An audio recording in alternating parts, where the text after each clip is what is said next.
Chronique Siliane. Livre 1. L'ordre nouveau. Chapitre 6. Confrontation. Dans la salle régnait un fond sonore désagréable. Tandis que les machines bourdonnaient et émettaient des petits bruits électroniques, les techniciens s'interpellaient et échangeaient leurs idées en utilisant un jargon savant, incompréhensible pour les néophytes. Netona s'avança vers la console du tracker.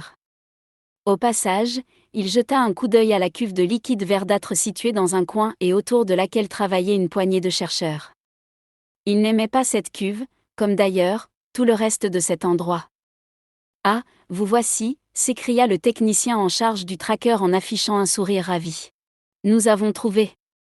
Netona réprima avec difficulté une terrible envie de répondre à l'homme qu'il devait s'adresser à lui en l'appelant « lieutenant Netona ». Leur relation n'avait rien d'amical, le respect des grades s'avérait essentiel.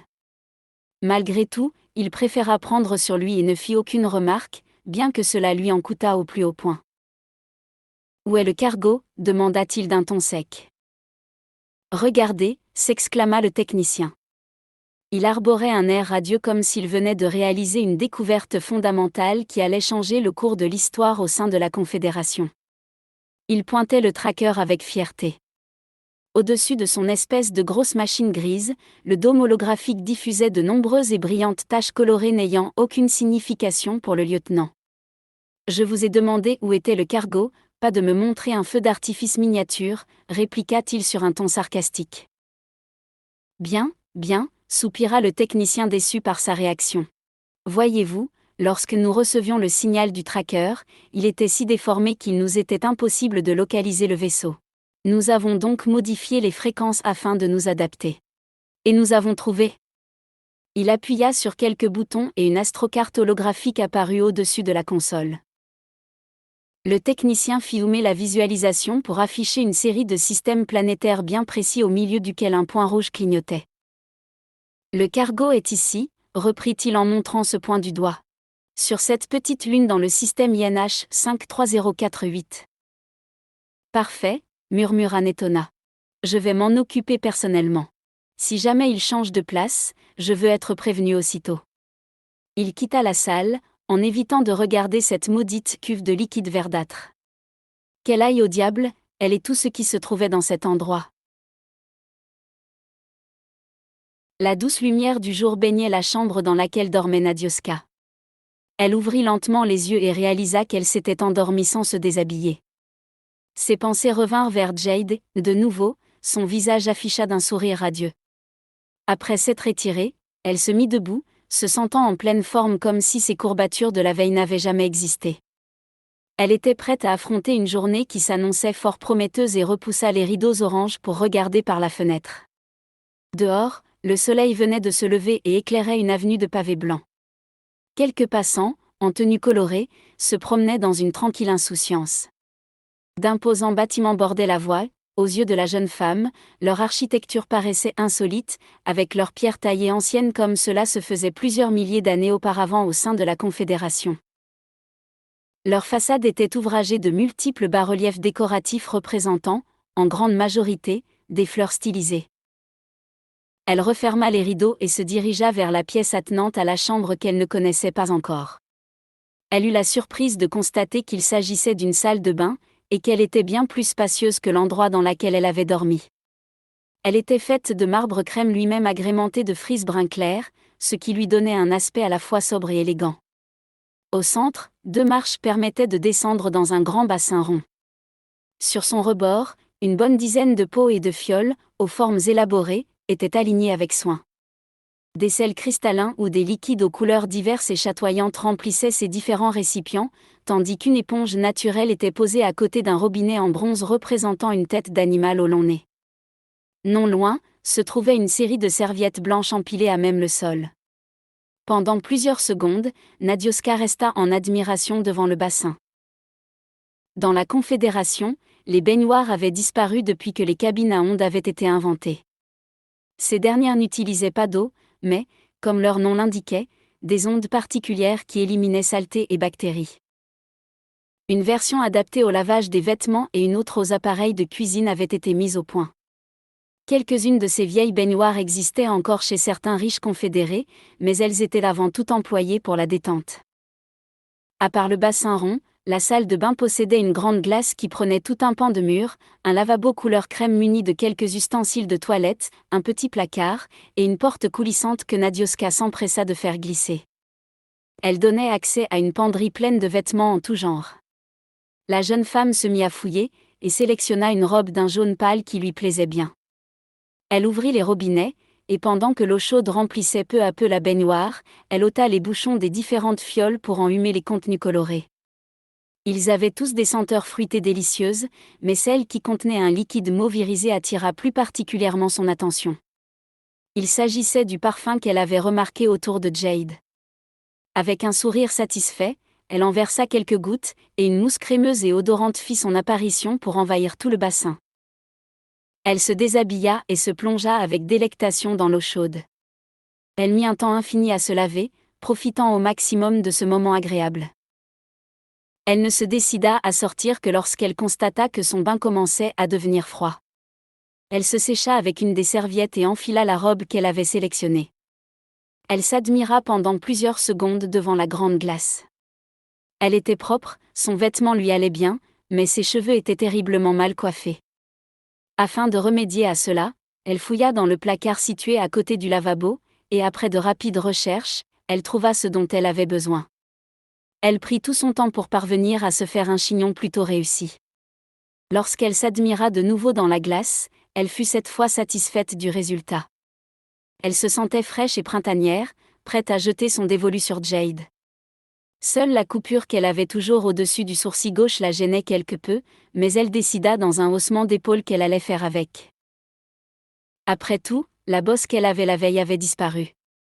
C'était déjà ça, et elle dut avouer que la médecine siliane, quoique peu orthodoxe, paraissait en réalité beaucoup plus efficace que celle des confédérés. Elle s'en trouvait là de ses réflexions, lorsqu'elle entendit la porte de la chambre s'ouvrir. Tellement sûre qu'il ne pouvait s'agir que de Jade, elle se précipita dans la pièce, le sourire aux lèvres. C'était bien lui qui venait d'entrer. Ses cernes avaient disparu, et lui aussi avait dû prendre un bon bain, car ses cheveux étaient propres et son parfum habituel flottait autour de lui. Toutefois, son visage ne reflétait pas la même humeur que celle qu'arborait Nadioska. Les sourcils froncés, il n'accorda aucune attention à la silhouette printanière de la jeune femme, ce qui la fit rager intérieurement. Pourquoi avait-elle autant mis de soin à s'habiller et à se pomponner s'il ne paraissait pas s'en rendre compte ? L'ordre a découvert l'endroit où se situe ton cargo, dit-il abruptement sans même prendre la peine de lui dire bonjour. Le sourire de Nadioska s'évanouit aussitôt. Qu'allez-vous faire ? Demanda-t-elle anxieuse. Jade, connectée au Naal, recevait des informations fort inquiétantes. Une section de l'ordre nouveau avait repéré la base lunaire sur laquelle il avait fait atterrir le Vinestan quelques jours plus tôt. D'après les Silians sur place, un destroyer, lourdement armé et en orbite autour de la petite lune, scannait la surface pour y dévoiler des emplacements de bâtiments ou de passages souterrains.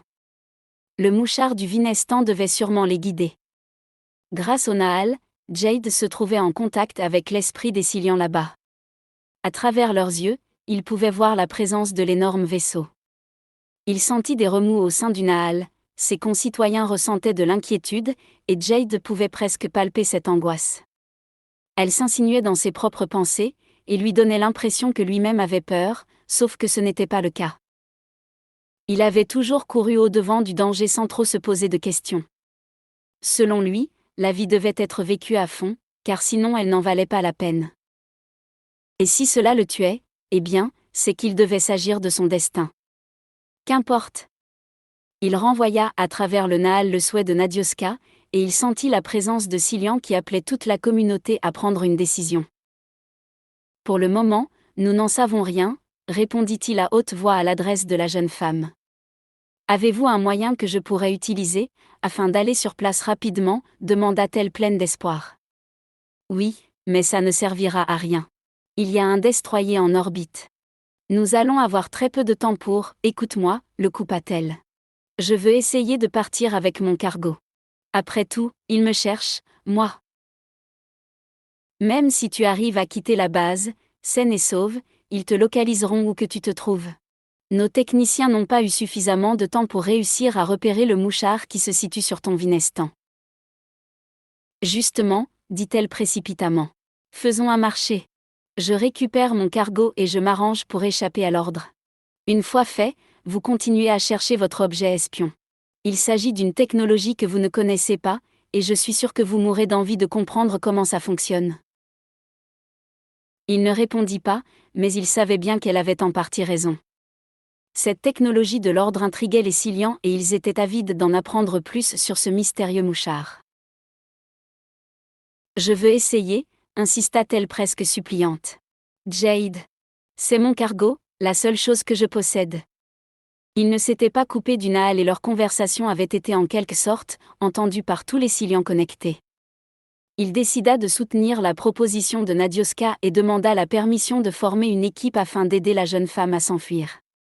Lui-même se portait bien sûr volontaire, et une fois le vaisseau parti, ils aviseraient. Un raz-de-marée de protestations envahit le Nahal. Cette solution ne semblait pas acceptable, trop dangereuse, trop aléatoire. Il sentit la colère et l'indignation de la population se projeter dans son esprit. Il en avait l'habitude. Il ne s'agissait pas de la première fois qu'il proposait un remède jugé inadmissible et qu'il recevait un vif désaccord en retour. Il haussa machinalement les épaules et demanda, avec une pointe d'arrogance, ce que ses concitoyens, dans leur grande sagesse, suggéraient donc. En réponse, il n'obtint que des pensées floues et incertaines, personne n'avait d'idée claire sur l'attitude à adopter. Jade pouvait sentir la présence de son père dans le Nahal. Ce dernier avait, bien entendu, désapprouvé la proposition de son fils, mais il n'offrait pas plus de solution que le reste des Silians. Jade supplia la communauté de prendre une décision rapide. Alors, une pensée unique émergea au sein du Nahal. C'était à la fois étrange et merveilleux, comme si pendant un instant, des milliers d'esprits se fondaient en un seul, comme si les cerveaux des Silians connectés fonctionnaient tous au diapason, sans aucune fausse note.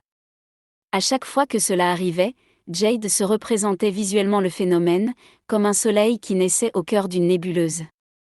Malgré l'habitude qu'il en avait, cela le fascinait toujours autant. Nous devons détruire la base et le cargo, affirma la pensée unique.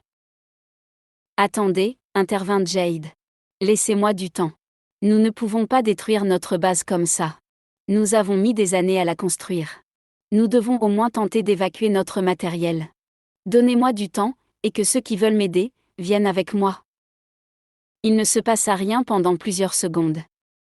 Au sein du Nahal, le soleil avait fondu et il ne restait maintenant plus qu'une multitude de pensées individuelles discutant entre elles dans une sorte de bouillonnement étrange. Puis, l'esprit unique refit surface. Juste 1 heure, murmura-t-elle à l'oreille de Jade. Mais si jamais l'ordre atteint notre base, nous devrons la détruire malgré tout. Nous ne pouvons pas laisser nos connaissances tomber entre ses mains. Juste 1 heure, Jade. D'accord, répondit-il. Il se déconnecta du Nahal. Suis-moi, dit-il à haute voix à l'attention de Nadioska. Il prit la direction du couloir d'un pas décidé, talonné par la jeune femme. Alors ? Je peux récupérer mon cargo ? S'informa-t-elle toujours aussi inquiète. En fait, nous n'avons pas l'autorisation de le faire décoller. Mais, nous allons le faire quand même, dit-il à voix basse. Il se reconnecta au Nahal et contacta ses 2 plus fidèles amis. Sans leur donner aucun détail, il leur demanda de le rejoindre sur la base lunaire, ce que tous 2 acceptèrent sans discuter. D'un pas rapide, il conduisit Nadioska jusqu'au hall d'entrée où ils passèrent la grande porte vitrée qui menait à l'extérieur. Dehors, il y avait un perron en demi-arc de cercle et une volée de marches qui descendaient vers une large place au pavé d'une blancheur éclatante. En son centre, un bassin rond rempli d'eau diffusait des bruits de clapotis rafraîchissants, accentués de temps à autre par quelques petits jets qui en jaillissaient. Tout autour, d'imposants bâtiments de pierre donnaient à Nadioska l'impression d'avoir effectué un bond en arrière de plusieurs siècles. Le soleil brillait de tous ses rayons et une douce brise tiède venait faire volter les vêtements et les cheveux des Silians qui se promenaient dans les rues. Alors que Jade la conduisait de l'autre côté de la place, Nadioska observait les gens autour d'elle. Les Silians avaient des visages sereins et certains d'entre eux regardaient la jeune étrangère avec un sourire amical. « Vous n'avez pas l'air très stressé sur cette planète », constata-t-elle. Ici, nous avons créé notre petit paradis, répondit Jade en la conduisant d'un pas rapide vers une rue adjacente. Toutes nos lois sont faites pour que chacun se sente bien. Ça semble fonctionner, nota-t-elle en continuant de dévisager les clients qu'elle croisait. Ça fonctionne très bien, confirma-t-il. Sur Seal, il n'y a pas de vol ou de meurtre. Tout le monde se connecte au Naal et partage ses pensées. Il baissa soudainement la voix. Enfin, il arrive des fois qu'on ne dise pas tout. Et eux, du moins, il m'arrive à moi de ne pas tout dire, comme maintenant, par exemple. Et comment vont-ils réagir quand ils vont le savoir, demanda-t-elle également à voix basse. Il haussa les épaules. On verra bien, répondit-il comme s'il n'en avait en réalité pas grand-chose à faire. Après quelques instants de réflexion, Nadioska reprit la parole. Pas sûr que j'aimerais ça, dit-elle une moue sur le visage. Je veux dire, je n'apprécierais pas que des inconnus soient au courant de mes pensées. J'aurais l'impression d'une sorte d'incursion dans ma vie privée. Nous ne concevons pas les choses de cette façon, affirma-t-il un sourire en coin. Ce que tu prends comme une intrusion constitue pour nous en un partage, presque une fusion. Il s'agit presque de « enfin, tu vois ». Elle se tourna vers lui et le regarda étonnée. « Non, je ne comprends pas », s'exclama-t-elle. Dans l'idée, c'est un peu, balbutia-t-il, comme une fusion physique entre deux personnes. Il ne s'agit pas d'une intrusion.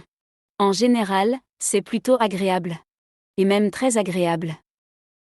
Ah, fit-elle en rougissant tout à coup. Personne n'oblige personne à se connecter au Naal, continua Jade. On peut très bien s'en passer pendant des jours. Les gens y accèdent quand ils en ont envie. Sur Seal, il n'y a pas plus de viol, physique ou moral, que de meurtre. Nous sommes très respectueux les uns envers les autres. Moi y compris. J'éprouve une grande estime pour mes concitoyens, et pourtant on me considère comme un mauvais garçon. Je sais, répliqua Nadioska, satisfaite qu'il reconnaisse enfin ce fait ouvertement. Quelques instants plus tard, ils arrivèrent devant un endroit dégagé. On pouvait voir des cercles dessinés sur le sol en plein milieu de la rue, les mêmes que Nadioska avait déjà remarqués dans le palais du conseiller. Toutefois, au lieu d'être noir, cela était rouge. À quoi correspondent ces cercles au sol, demanda-t-elle. Il s'agit de nos téléporteurs, répondit Jade. Les rouges signalent la présence d'un téléporteur, disons, mécanique en quelque sorte. Je t'expliquerai comment ça marche une autre fois. Sur un mur non loin, des petits boutons bleus légèrement transparents portaient des symboles que Nadioska n'arrivait pas à comprendre. Ils étaient ronds et élégants, et certains d'entre eux se révélaient assez sophistiqués. Jade s'approcha des boutons, suivi de près par Nadioska. « Et ces symboles ? Que signifient-ils » questionna-t-elle en les observant. « C'est notre écriture. » Alors qu'il appuyait sur certains boutons, Nadioska fit un rapide calcul mental pour compter les différentes lettres inscrites. « Vous en avez combien dans votre alphabet ? 200, demanda-t-elle. « Non, un peu moins. Certains symboles que tu vois sur ce clavier sont utilisés uniquement pour les téléporteurs. »« Très joli, nota-t-elle. »« Normal. » s'écria-t-il avec une pointe de fierté dans la voix. « Notre peuple adore ce qui est beau et artistique. Nous ne pouvions pas inventer une écriture ne correspondant pas à ces critères. »« Pourquoi n'y avais-je pas pensé ?» lança-t-elle sur un ton ironique. Jade ne releva pas et s'approcha du centre des cercles. « Viens avec moi, » dit-il à l'intention de la jeune femme. « Il faut 5 secondes entre le moment où tu tapes l'adresse de destination et où il se met en marche. » Nadioska s'exécuta et le rejoignit. Elle voulut lui poser une nouvelle question, mais à peine avait-elle ouvert la bouche qu'elle se sentit envahir par une multitude de picotements désagréables. Sa vue se brouilla et elle ferma les yeux pendant une fraction de seconde. Quand elle les rouvrit, le paysage autour d'elle semblait complètement différent. « Nous sommes dans la base », expliqua Jade. Ils se trouvaient tous les deux dans une grande salle circulaire au plafond voûté et aux murs gris sans aucune décoration, à part sur le sol les mêmes cercles rouges que sur Seal. « Sors des cercles, lui demanda-t-il. Une fois qu'on s'est téléporté, on doit laisser la place aux autres personnes qui en ont besoin. Si tu restes dedans, tu bloques le mécanisme et plus personne ne pourra utiliser ce téléporteur. Il s'agit d'une sécurité pour éviter les accidents. » Lui-même effectua quelques pas et arrivé en bordure de l'appareil, il se reconnecta au Naal. Grâce à ce dernier, il repéra ses amis Ilan et Iridris qui attendaient dans la salle principale de la base. Au sein du Naal, le mot d'ordre avait été officiellement donné, il fallait tout déménager et détruire ce qui ne pouvait pas bouger. Ils traversèrent plusieurs couloirs qui donnaient sur d'autres salles circulaires, presque identiques à celle dans laquelle ils avaient été téléportés. La base avait été construite à quelques mètres au-dessous de la surface de la petite lune. Il ne s'agissait que d'une simple section de recherche où les Silians expérimentaient des technologies hybrides, mêlant leur propre savoir à celui de la Confédération. Les fantômes, qui récupéraient de temps à autre quelques vaisseaux confédérés, les amenaient dans cet endroit. Ils stationnaient là, attendant d'être décortiqués par les chercheurs qui les remontaient ensuite après y avoir ajouté quelques idées de leur cru. La base en elle-même semblait d'une sobriété étonnante, compte tenu de l'obsession avec laquelle les Silians aimaient décorer ce qui les entourait. Toutefois, considérant ce lieu comme un simple outil de travail provisoire, pour une fois ils ne s'étaient pas donné la peine de l'embellir et les murs avaient été laissés nus, bien que le gris finissait à la longue par déprimer les plus enthousiastes. Depuis que l'ordre d'évacuation avait été lancé, une multitude de Silians s'affairait en tous sens, prenant du matériel, puis disparaissant sous les yeux ébahis de Nadioska qui en percuta plusieurs d'entre eux à force de marcher en regardant derrière elle. « Mais que se passe-t-il exactement » s'exclama-t-elle. « Nous déménageons ce que nous pouvons. Nous allons tout détruire pour éviter que l'ordre apprenne quoi que ce soit sur nous. » Tout en continuant à suivre Jade, elle observa les divers objets que les Silians tenaient dans leurs bras. Certains portaient de gros galets de différentes couleurs, aux formes polies et arrondies, d'autres transportaient de petites boîtes remplies de ce qui semblait être des pierres précieuses scintillantes. « Mais quel genre de matériel avez-vous ici » demanda-t-elle intriguée. « C'est une mine, pas une base. Vous ne trimballez que des cailloux et des bijoux. » « Il ne s'agit pas de cailloux, » répondit Jade avec un léger sourire. « Ceux qui ressemblent à des galets sont l'équivalent de vos livres, et ceux qui ressemblent à des pierres précieuses sont, un peu plus compliqués. Disons qu'ils sont actifs. » « Comment ça ?» ?»« Ils peuvent réaliser des choses. »« Quel genre de choses ?» insista-t-elle. « Je n'ai pas le temps de t'expliquer maintenant, » dit-il sur un ton sans appel, ce qui, sur le coup, vexa Nadioska. Ils étaient arrivés dans une grande salle tout aussi grise et circulaire que les autres, mais 2 fois plus spacieuse. Jade s'approcha de 2 Silians qui semblaient attendre patiemment, sans se préoccuper de l'agitation qui les entourait. Ils formaient un couple étrange, mais Nadioska eut tout de suite l'impression de les connaître. L'homme avait la même taille que Jade et paraissait du même âge. Ses cheveux étaient d'un beau blanc brillant et argenté. Il possédait une coupe au carré légèrement en désordre, avec une frange sur le front qui lui descendait jusqu'aux yeux. Sa peau d'une blancheur laiteuse faisait d'autant plus ressortir le maquillage qu'il portait. Ses paupières étaient ombrées d'un fard sombre, et ses lèvres recouvertes d'un rouge profond et mat. Entièrement habillé de noir, il possédait une allure élégante et gracieuse, voire féminine. « Voici Ilan » présenta Jade. « Je vous avais reconnu » dit Nadioska à l'adresse de l'étrange Silian. « Vraiment » s'étonna le jeune homme d'une voix douce. « Comment pouvez-vous » Son regard se porta sur Jade et il émit un léger sourire. « Je vois » reprit-il. « Quelle méchanceté vous a-t-il raconté sur moi ?»« Aucune » répondit-elle. « Il m'a expliqué que vous étiez son meilleur ami. »« Faut pas exagérer non plus » bougonna Jade. « Il refuse de l'avouer ouvertement » murmura Ilan à l'attention de Nadioska. « Et pourquoi donc » murmura-t-elle en retour. « Il s'agit d'une longue histoire. Je suis sûre que vous serez ravis de l'entendre un de ces jours. » Elle trouvait ce jeune homme bien étrange, mais il y avait quelque chose de très doux chez lui et elle se dit qu'il devait se révéler plus commode à vivre que Jade. Son attention se reporta ensuite sur la femme qui se tenait à côté de lui. Elle ressemblait à une sorte de négatif d'Ilan. Elle semblait mettre en avant son côté masculin, tout comme Ilan préférait montrer sa féminité. Elle possédait des cheveux noirs et courts, coiffés en arrière. Elle était aussi grande que Jade, et bien qu'elle ait une silhouette fine, ses vêtements serrés laissaient deviner un corps musclé. Quelque chose en elle dégageait une impression de sérénité et de maturité. « Je m'appelle Iridris » dit-elle d'une voix profonde et assurée. « Vous aussi » Je vous avais reconnu, répondit Nadioska assez fascinée par la jeune femme. Jade m'avait parlé de vous deux. Bien, reprit l'intéressé en écourtant ainsi les présentations. On papotera plus tard. À travers le Nahal, les techniciens Silian basés sur la Lune envoyaient de nouvelles informations. Des navettes avaient été larguées depuis le destroyer et se déployaient en cherchant visiblement une entrée vers le complexe souterrain. Jade prit la tête du petit groupe et dans un étrange silence, ils empruntèrent plusieurs couloirs pour bientôt arriver devant le Vinestan. Le cargo se trouvait stationné dans la plus grande salle de la base, avec des murs tout aussi gris et circulaires qu'ailleurs. L'endroit était complètement fermé et tout en se dirigeant vers son vaisseau, Nadioska se mit à regarder tout autour d'elle à la recherche d'un sas quelconque.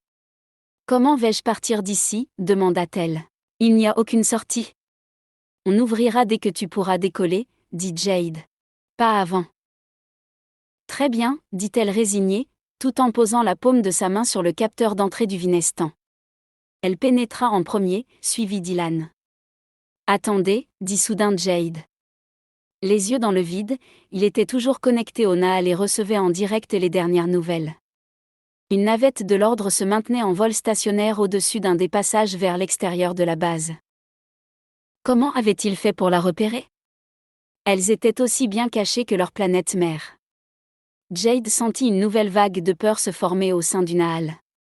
Si l'ordre possédait les moyens de trouver cette entrée, il pourrait découvrir s'il. Cette fois, il se sentit dépassé par les événements. Il ferma les yeux et tenta de reprendre le contrôle de ses émotions, il ne devait pas flancher. Il perçut la présence amicale d'Iridris à côté de lui, qui lui envoyait un soutien moral à travers le Nahal, et il se retourna. Il savait qu'il pouvait compter sur elle. Ça avait toujours été le cas. Depuis 4 années consécutives maintenant, elle était championne de Tamok, une discipline que les Silians considéraient comme une sorte de sport, mais qui se révélait en réalité bien plus que cela. Beaucoup sur Syl la respectaient pour sa force autant physique que pour sa droiture d'esprit.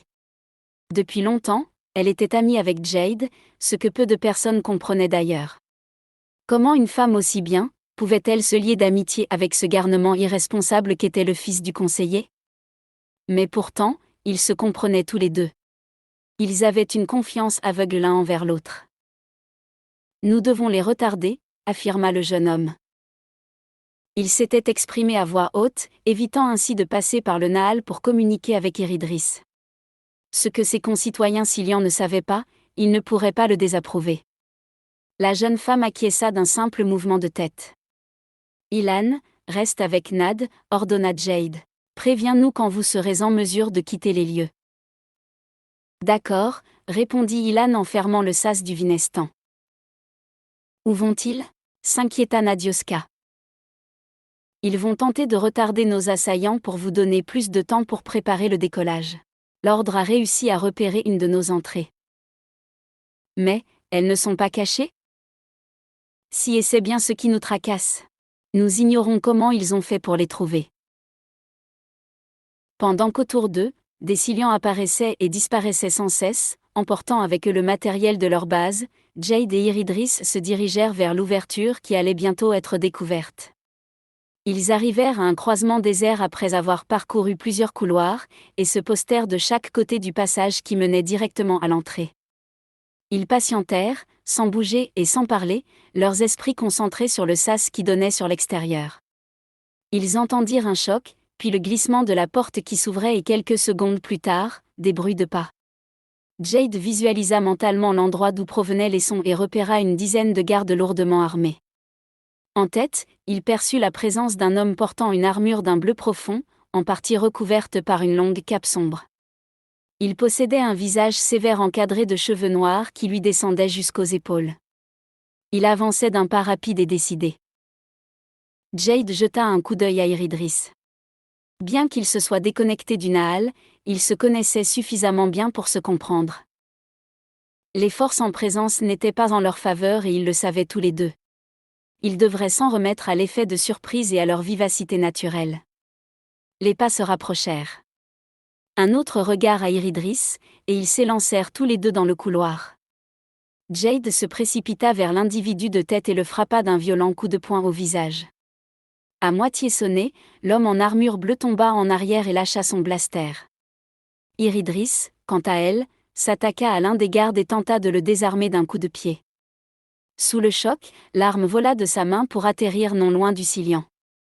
Les autres, surpris, levèrent leurs blasters par réflexe, mais hésitèrent à les utiliser. Le couloir était étroit, s'ils tiraient, ils se blesseraient mutuellement. Jade profita de ce flottement pour ramasser le blaster à ses pieds et se contenter de viser la main armée de l'un des assaillants. Même s'il avait des idées différentes de ses compatriotes, tuer un être vivant le répugnait. Le rayon d'énergie frappa l'homme et lui brûla la main. Il se mit à hurler et tomba à genoux. Un de ses compagnons mit en joue le Cillian, mais ce dernier, beaucoup plus rapide, reflua brusquement dans le couloir où il était caché quelques secondes plus tôt. Le tir percuta le mur et y créa un petit cratère noirâtre. Iridris s'attaqua au garde qui venait de faire feu. Il reçut le coup de pied de la jeune femme en plein visage et émit un cri de surprise avant de s'écrouler, inconscient. Jade revint à la charge tandis que son ami s'en prenait à la rangée d'assaillants suivante. Le lieutenant avait partiellement recouvert ses esprits. Toujours allongé sur le dos, il récupéra un des blasters qui se trouvait non loin de lui et visa Jade. Ce dernier leva la main gauche, la paume grande ouverte tournée vers l'homme à terre. Il créa mentalement un champ de force que les Cillians avaient l'habitude d'utiliser pour se protéger. Le lieutenant tira. Le rayon percuta le bouclier invisible et rebondit en reprenant la direction d'où il venait, tandis que Jade se retrouva projetée en arrière sous le choc. Le rayon perfora la gorge du lieutenant, laissant un trou noir de chair calcinée. Il émit d'immondes gargouillis avant de se raidir une dernière fois. Sa main lâcha l'arme et tout son corps devint flasque. Iridris, voyant que son compagnon était à terre, recula avec lui vers le passage par lequel ils étaient arrivés, tandis que les gardes encore valides continuaient leur barrage de rafales d'énergie. L'un des hommes de l'ordre agrippa le cadavre de leur chef mort et le traîna jusqu'à l'entrée. Pendant ce temps, les autres avançaient en tirant vers les deux Cillians, qui décidèrent de refluer peu à peu vers le hangar où était le Vinestan. Après avoir parcouru plusieurs couloirs, Jade s'arrêta et visualisa mentalement ce qu'il se passait derrière lui. Les gardes progressaient, mais cette fois avec prudence. Il serait difficile de leur tendre un second piège. Iridris effectua un signe de la main en indiquant le plafond. D'autres navettes atterrissent, murmura-t-elle. Le Cillian reporta ses pensées vers la surface lunaire et sentit la présence des engins. Nous ne pouvons plus rien faire, dit-il avec une grimace de dépit. Un rayon d'énergie fusa brusquement d'un des couloirs et frôla l'épaule de Jade qui se plaqua instinctivement contre le mur. Il n'avait pas perçu l'arrivée d'un des hommes qui s'était approché en éclaireur. Il est seul, murmura-t-il à Iridris qui acquiesça de la tête avant de disparaître de sa vue. Quelques secondes plus tard, Jade entendit un cri, suivi du bruit d'un corps lourd tombant au sol. Il s'avança dans le couloir et Iridris se tenait debout à côté du garde assommé. Par curiosité, il le scanna mentalement. L'ordre possédait des technologies inconnues des Cillians, peut-être que ce garde avait quelque chose d'inhabituel sur lui. Malheureusement, il ne détecta rien de particulier et il fit signe à son ami de le suivre vers le Vinestan. À bord, Nadioska avait repris son siège de pilote et réalisait les dernières vérifications avant le décollage. Pour aller plus vite, elle donnait quelques instructions à Ilan, assis à côté d'elle, afin qu'il puisse l'aider. Le jeune homme suivait en parallèle les actions de Jade et d'Iridris. « Il faut faire vite », murmura-t-il à l'attention de Nadioska. « L'ordre arrive. » « C'est presque fini », répondit-elle en s'efforçant d'oublier les battements trop rapides de son cœur. Elle n'avait jamais tenté d'échapper à un destroyer, lors de ses essais en simulateur. Même si elle se débrouillait bien en pilotage, elle avait tout de même peu de chances de réussir. Elle réprima les tremblements de ses mains pour terminer au plus vite les dernières vérifications. Jade et Iridris étaient presque arrivés dans le hangar. Ils suivaient mentalement les troupes de l'ordre qui avaient trouvé plusieurs entrées et étaient en train d'investir toute la base. Jade sentit de la colère mêlée à de la frustration monter en lui. L'ordre se révélait un véritable danger pour eux, il fallait les arrêter. « Laissons-les entrer et faisons tout sauter », lança-t-il à Iridris d'une voix sourde. La Cilliane eut un léger sursaut et ouvrit de grands yeux devant l'énormité de la proposition de son ami. « Inacceptable ! Te rends-tu compte ? Murmura-t-elle choquée. Cela va à l'encontre de toute notre philosophie. Comment peux-tu dire une chose pareille ? Jade déglutit difficilement, mais se força à ne pas changer d'avis. Parmi notre peuple, s'il y en a un qui peut faire quelque chose d'inacceptable, il me semble qu'il s'agit de moi, affirma-t-il sur un ton où perçait une colère sourde. Je vais détruire la base, et tous les agents de l'ordre qui s'y trouvent. Iridris continuait à le regarder avec effarement, mais elle ne répondit rien. Il fallait bien que quelqu'un prenne une décision radicale, car il se trouvait dans une situation catastrophique. Elle regrettait juste que ce soit son ami qui soit obligé de prendre cette décision. Il demanda à Iridris d'aller sur le Vinestan. Elle hésita, mais sentant sa détermination, elle accepta et disparut, tandis que lui-même se téléportait dans la salle de contrôle. Cette pièce était tout aussi circulaire et grise que les autres, mais plus confinée. Contre les murs se trouvaient ce qui semblait être de nombreux placards en métal argenté aux extrémités douces et arrondies. Ils montaient jusqu'au plafond, tandis qu'au centre, à un peu plus d'1 mètre au-dessus du sol, se dressaient des plans de travail, sur lesquels étaient dessinées de multiples formes géométriques colorées. Parfois, les Silians utilisaient des machines, bien qu'elles soient plutôt rares et possédaient des fonctions limitées. Sur chacune de leurs bases, ils avaient prévu un système d'autodestruction pour éviter que leur savoir et leur technologie ne tombent entre de mauvaises mains. Toutefois, ils n'avaient jamais eu à les enclencher jusqu'à maintenant. Après avoir jeté un coup d'œil circulaire, Jade se dirigea d'un pas décidé vers l'un des symboles d'un plan de travail sur sa gauche. Il s'agissait d'un rectangle noir suffisamment grand pour contenir la totalité d'une main posée, le système d'autodestruction. Jade hésita, prit une profonde inspiration, puis se reconnecta au Nahal pour avertir ses concitoyens de la situation. Jade, hurla Dvalim à travers le Nahal. Ne fais pas ça. Père, l'ordre nouveau s'est infiltré, nous devons détruire notre base. Nous devions la détruire avant que l'ordre n'y pénètre. Tu vas tuer des dizaines, voire des centaines d'hommes en activant l'autodestruction. Je sais, admit Jade en baissant légèrement le ton. Il ne put réprimer la montée d'un profond sentiment de culpabilité qui se diffusa contre son gré dans tout le Nahal. Un poids lourd avait fait son apparition dans son estomac et il sentait ses mains trembler. Ne fais pas ça, Jade, insista Dvalim maintenant plus conciliant. Je le dois, répondit-il le regard fixé sur le rectangle noir. Ils sont trop dangereux, il faut nous protéger coûte que coûte. Non Jade. La fin ne justifie pas toujours les moyens. Nous avons des principes, respecte-les. Jade se mordit les lèvres et ferma les yeux. Quand il les rouvrit, il posa sa main sur le rectangle noir et accéda mentalement au système de sécurité qui empêchait tout déclenchement accidentel. Grâce au Nahal, il s'assura que tous les Silians aient quitté la petite lune, puis Ilan le prévint que le Vinestan était prêt à décoller et qu'Iridris se trouvait avec eux. Les troupes de l'ordre avaient investi une grande partie de la base, mais Jade attendit encore pendant plusieurs secondes. Il savait que déclencher l'autodestruction allait tuer les soldats de l'ordre, alors que les Silians condamnaient le meurtre. Tuer intentionnellement un être vivant était considéré comme la pire des choses. Certains poussaient même le raisonnement jusqu'à être végétarien pour ne pas porter la responsabilité de la mort d'un autre être vivant. Il hésita. Dans son esprit, il pouvait percevoir les gardes qui arrivaient, Ilan et Iridris qui attendaient son feu vert pour ouvrir le sas de la base et faire décoller le Vinestan, et les millions de Silians qui désapprouvaient ses dernières décisions en oscillant entre colère et impression d'horreur. Cette fois-ci, il allait sûrement devoir rendre des comptes à ses concitoyens. Il allait également devoir faire face à son propre sentiment de culpabilité. Il entendit une porte coulisser derrière lui, il ne fallait plus hésiter. Il ordonna à Ilan d'ouvrir le sas et déclencha mentalement le compte à rebours de l'autodestruction. Ils avaient 10 secondes pour quitter la petite lune. Il se téléporta au moment où l'un des gardes franchissait la porte en lui tirant dessus. Mais Jade était déjà sur le Vinestan quand le rayon d'énergie percuta l'une des armoires argentées, sous les yeux ahuris de l'individu, qui ne comprit jamais comment cet homme avait fait pour disparaître en une fraction de seconde.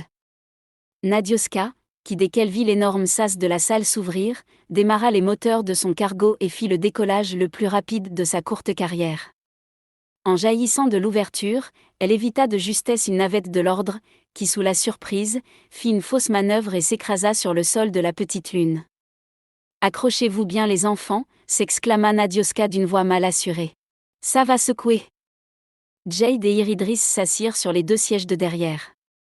Loin devant eux, ils pouvaient entrevoir la forme sombre du destroyer qui occultait une partie des étoiles. J'espère que tu sais ce que tu fais, murmura Jade à l'oreille de Nadioska. Moi aussi, murmura-t-elle inquiète. Le Vinestan fonçait à toute puissance, droit devant lui, et se rapprochait rapidement de l'énorme vaisseau. Sur toute la surface de ce dernier, des centaines de lumières étaient maintenant visibles et la jeune femme pouvait distinguer quelques vagues mouvements, mais sans en discerner les détails. Vin, scanne le destroyer, ordonna-t-elle. En réponse, elle reçut un diagramme sur un de ses écrans de contrôle. Elle comprit aussitôt ce qui était en train de se dérouler. D'énormes canons se positionnaient pour viser le Vinestan. Nadioska décida de prendre des directions changeantes et aléatoires, afin d'empêcher les armes de verrouiller leur cible. Malheureusement, pour plonger en hyperespace, elle devait s'éloigner de la petite lune et par conséquent, passer au-delà du destroyer. Il fallait juste qu'elle tienne suffisamment longtemps à ce petit jeu de cache-cache. L'un d'entre vous pourrait-il rentrer les coordonnées d'arrivée dans l'ordinateur de bord, demanda-t-elle tout en se concentrant sur son pilotage. Je suis un peu occupée en ce moment. Je m'en charge, répondit Jade en posant une main sur l'un des haut-parleurs de Vin. Les canons avaient commencé à tirer, mais ils bougeaient moins vite que le Vinestan. Les rayons s'avéraient puissants, mais aucun n'arrivait à atteindre le cargo. Nadioska, qui n'avait aucune croyance religieuse particulière, se mit à prier le ciel pour que cela continue. Un seul de ces tirs pulvériserait sans problème le Vinestan, un simple navire de transport, pas un vaisseau de guerre avec sa coque renforcée et ses champs protecteurs. Elle repéra une navette de l'ordre qui volait vers le destroyer à quelques kilomètres devant eux. Elle se trouvait beaucoup moins grosse que son cargo et allait moins vite, mais Nadioska décida qu'elle pouvait tout de même servir d'abri partiel. Elle changea de direction pour se positionner de telle façon à ce qu'une section non négligeable de l'énorme vaisseau ne fût plus visible pour elle. Elle ralentit et resta bien sagement derrière la navette. Sa tactique fonctionna, mais ne dura que très peu de temps. À bord du destroyer, on avait dû comprendre la situation et un ordre avait dû être donné à la navette, car cette dernière modifia brusquement son cap pour revenir vers la surface lunaire en faisant un grand détour. Nadioska ne pouvait plus l'utiliser comme abri. Elle relança donc ses moteurs au maximum et prit de nouveau une série de directions aléatoires pour éviter le tir des canons.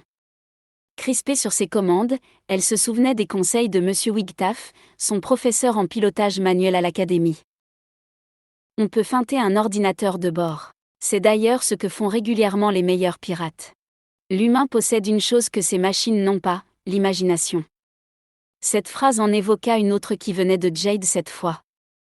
Comme je le dis toujours, l'humain est supérieur aux machines. Elle s'accrocha à cette phrase pour se donner du courage. Le destroyer comblait maintenant tout l'horizon du cargo. Ses canons tiraient des salves d'énergie, mais rataient une cible un peu trop mouvante à leur goût, au grand soulagement des occupants du Vinestan. Parfois, les rayons passaient très près et Nadioska sentit une sueur froide couler le long de son dos. Sa respiration était devenue irrégulière et elle se crispait tellement sur ses commandes que les muscles de ses bras commençaient à lui faire mal. Le cargo se trouvait maintenant à proximité du destroyer, assez en tout cas pour en voir les détails. Il ne semblait pas avoir de défense pour une attaque rapprochée et elle prit le parti de le contourner en le frôlant presque. Les canons seraient incapables de la viser sans risquer d'endommager leur propre structure. Le cargo contourna le destroyer en rasant la coque de ce dernier. Jade se pencha en avant pour observer les détails du vaisseau de l'ordre. À ce moment-là, il se reconnecta au Naal afin de partager ses informations avec le reste de ses concitoyens. Il sentit leur intérêt et pendant quelques secondes, il espéra que cela apaise un peu les esprits. Les Silians allaient peut-être finir par considérer cette opération comme étant quelque chose de positif. Vin, on effectue le saut en hyperespace quand tu peux, annonça Nadioska en priant le ciel pour que ce soit très rapide. Bien compris, répondit la voix sans émotion de l'ordinateur. Ils avaient réussi à contourner le destroyer qui se trouvait maintenant derrière eux. La jeune femme prit encore une fois des directions aléatoires pour éviter les tirs des canons qui se repositionnaient. Elle se sentait moins contractée, pensant que le plus dur était passé. Saut dans 5 secondes, annonça Vin. Heureuse d'entendre ces paroles, elle émit un long soupir de soulagement.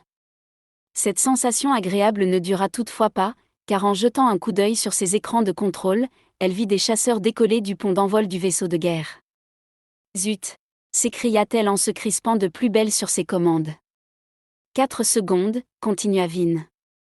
Les chasseurs étaient bien plus rapides que le cargo et Nadioska avait maintenant l'impression de se traîner comme une limace. Zut de zut! S'exclama-t-elle en se mordant les lèvres. 3 secondes, fit Vin.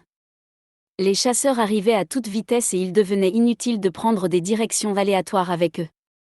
Elle sentit son estomac se nouer brusquement et une vague de panique l'envahir. Dieu des pilotes, ne me laissez pas tomber, murmura-t-elle les dents serrées. 2 secondes, annonça Vin. Tandis que les Silians présents sur le Vinestan, mais aussi dans le Nahal, restaient silencieux, leur attention totalement focalisée vers la course-poursuite, les chasseurs les plus proches commencèrent à lancer quelques rafales. Nadioska réalisa un dernier et brusque changement de cap en espérant que la tactique soit suffisante. 1 seconde, continua Vin. Le cœur au bord des lèvres, elle vit les tirs partir dans l'espace en frôlant le cargo.